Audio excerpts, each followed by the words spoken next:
Nous avons le frère Junior qui a une ONG. Bonsoir, peuple de Dieu. Je voudrais d'entrée de jeu remercier l'homme de Dieu qui régit ce ministère, en la personne de mon aîné, grand frère, pasteur Patrick Kiwabonga, ainsi que son épouse, maman Kiwabonga, pour cette faveur qu'il a bien pu m'accorder, de me tenir devant un peuple, pas n'importe lequel, le peuple des dieux. J'ai vraiment la traque parce que je ne suis pas habitué à communiquer dans des milieux ecclésiastiques, bien au contraire, au prétoire, oui, mais pas ici. Voilà. Le courant des penseurs pour la Renaissance du Congo est une association sans but lucratif qui a nombre important d'objectifs. Mais la vocation essentielle, c'est de sensibiliser le peuple congolais au changement des mentalités. Nous disons que pour accéder au développement, les Congolais doivent commencer d'abord par changer leur mentalité. Notre source d'inspiration, elle est biblique. Le passage de Jean 3, chapitre 1 à 21. Chapitre Jean 3, versets 1 à 21. Le dialogue entre d'une part le grand maître Jésus et d'autre part l'évêque Nicodème. Vous en savez quelque chose. Il a été demandé à Nicodème, n'est-ce pas, de pouvoir naître de nouveau. Chose que nous essayons de demander au peuple congolais.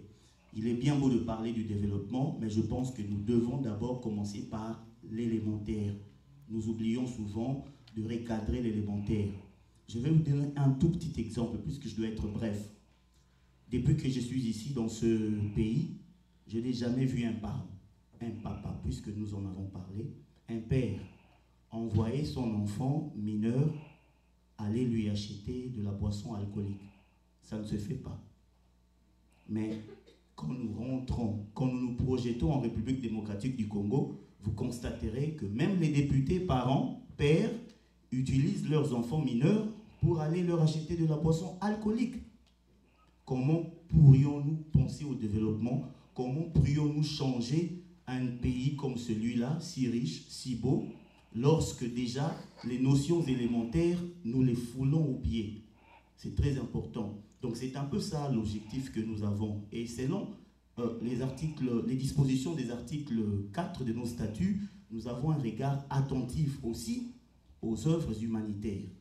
Donc c'est dans ce sens-là que nous allons, comme le pasteur l'a dit, comme Paul, dans des orphelinats, des hommes de vieillards, dans des écoles, non seulement enseigner le civisme, mais aussi poser des actes de générosité, des actes humanitaires.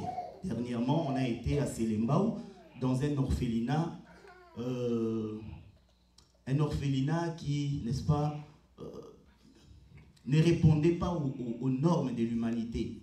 C'était écœurant de voir leur latrine. C'était écœurant de voir leurs toilettes. Qu'est-ce que nous avons fait? Nous avons refait leurs toilettes. Nous leur avons apporté des habits. Nous leur avons apporté à manger. Mais maintenant, nous avons une difficulté. Puisque nous sommes très limités en termes de moyens, il faudra leur apporter des mousses, des matelas. Parce que ces enfants dorment à même le sol. Si vous voyez, vous allez pleurer. Donc, c'est dans ce cadre-là aussi que nous passons de temps en temps chez les personnes éprises de bonne foi pour que celles-ci puissent nous accorder, nous prêter main forte afin que nos différents objectifs soient atteints. Je pense que ça a été beaucoup pour les 2 minutes et demie qui m'ont été accordées. Je me limiterai là. Et encore une fois, je dis merci, pasteur. Merci beaucoup, maître.